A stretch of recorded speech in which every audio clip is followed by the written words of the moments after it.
Okay, so welcome to today's tutorial video. I'm going to be talking about quantum numbers. So quantum numbers are the solutions to Schrodinger's wave equation.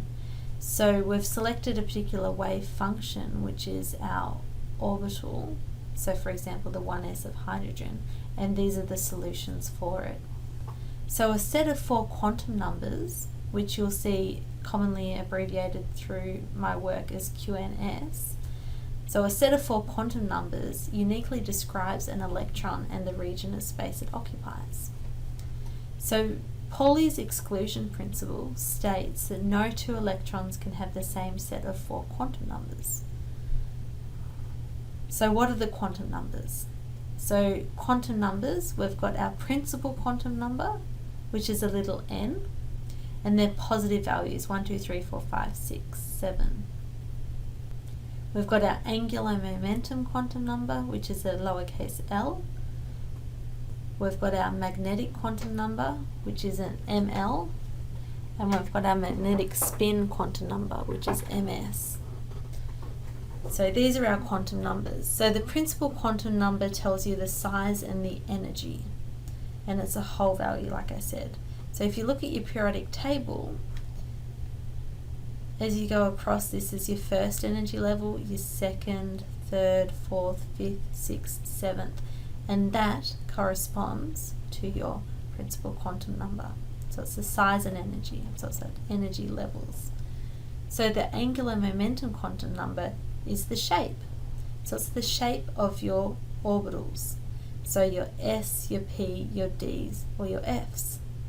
So it's just telling you if it's an S, P, D, or F. So if you have a 0, it's saying it's an S. If you have a 1, it means it's a P. 2's a D, 3's an F. The general rule is you can have the angular momentum quantum number of n minus 1 being the maximum for any given principal quantum number. So if I have a principal quantum number of 2, okay, so I'm now in the second energy level, my angular momentum quantum number would be n minus 1, so the maximum that I can get is 2 minus 1, which gives me 1. 1 corresponds to a p orbital, which we have in this energy level, and 0 corresponds to our s orbital, which we have in this level. So 1 is our p and 0 is our s. Okay, so that's angular momentum quantum number. So magnetic quantum number is the orientation in space, so the axes that these orbitals are on. So for our s orbitals, we only have one axis because we've just got a circle. For our p orbital, we have 3 axes, our x, y, z. So if we look at our magnetic quantum number, the general rule associated with it is minus L through 0 to plus L in whole numbers. So for example, if we have 0, which is our s orbital, the magnetic quantum number would be 0.